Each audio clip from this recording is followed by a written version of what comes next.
So the story started at the beginning of March 2023 when Lord Barkington started having a few um, moments where he seemed like he was a little uncomfortable, perhaps, but nothing alarming. Then we started seeing a bump coming out on his left hind leg. He didn't seem to hurt him when we touched it, so we, again, weren't really sure what was going on. Nothing seemed super alarming, but I did make a vet appointment, and we were able to get in to see the vet at the middle of March. About that time, he also was having what seemed like a little back soreness. So the vet examined him. He wasn't lame. She wasn't really sure what to make of the bump. She prescribed an anti-inflammatory for his back, which seemed to do the trick. He got better almost immediately, about a day later.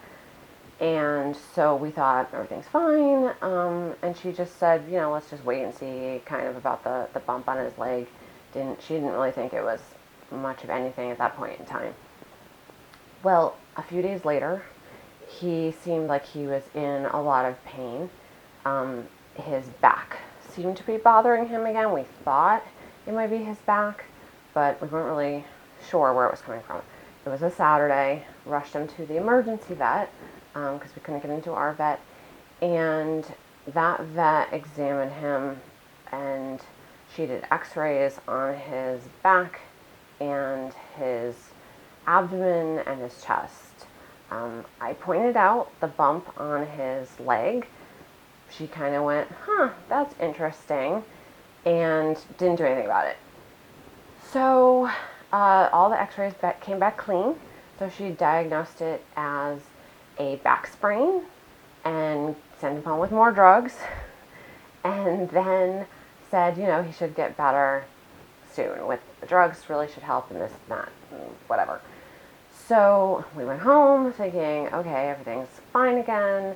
A few days later, we went back to see our regular vet, and she said, everything seems okay then from a standpoint of anatomy and anything unusual going on, possibly could be something neurologic. So she suggested we go see a neurologist. Before we could get that appointment, he got worse again.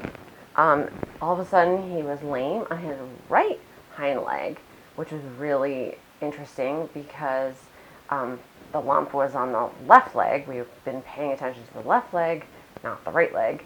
And so we went to a different emergency room that had, it was further away, had some specialists, because we thought he might need to see a specialist, and then we were already there if he did. So we went there. The vet examined him, was a cocky little, and decided he knew exactly what the problem was, that it was his knee. He had a swollen knee. He needed to rest his knee. He took x-rays of that leg. However, he did not take x-rays of the whole leg. He only took x-rays of the knee on his right leg, not the whole leg. And he also did not take any x-rays of the left leg for comparison. So if he had done either of those things, then he probably would have caught in the x-ray two of the main tumors that were growing in my dog's legs, which is very frustrating. And same thing with the first vet that we went to see. If she had taken an x-ray of that leg with a lump while she was doing x-rays, we may have found the tumor sooner. Meanwhile, all of the bumps that we could see, the two bumps we could see, were getting bigger. We were becoming more aware of them. And so the vet that diagnosed it as a knee problem was just did the same thing as the other vets. Kind of went, this is interesting. This bump's interesting, but not problematic. He's not lame in that leg. It doesn't hurt when we push it. So we'll not worry about it.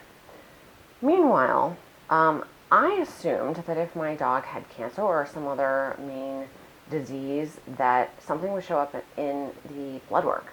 Well, at this point, my dog has already had 3 full complete rounds of blood work. Nothing. Absolutely normal. So, not true. The blood work doesn't mean a lot. So, he gave us some more meds. This vet gave us some more meds, sent him home, said, well, he has a swollen knee. He needs to rest it. So he needs to be on strict rest, take these medicines, this anti-inflammatory, this painkiller, blah, blah, for a couple of weeks. He should start getting better, this and that, whatever. Okay, so we're resting our dog. And meanwhile, the lump is getting bigger, and now he has a new problem. This little bump on his face starts to show up. It started out as a teeny tiny little red bump. I called my primary vet up, talked to her on the phone, told her about it. She said, yeah, if it doesn't seem like it bothers him, we'll just keep an eye on it for now. And, it could be so many things, and we won't worry about it. Don't bother bringing him in. We'll just keep an eye on it for now. So we noticed that it did start getting bigger, but we were listening to our vet, and we were saying, well, if she's not concerned about it, then I guess we aren't either. So we're resting our dog. His knee in his right hind did start to get better. He started walking better, so we were like, great, we've solved the problem. A few days after we stopped the medication, he was fully sound, and his left leg went lame. And that started the next round of problems.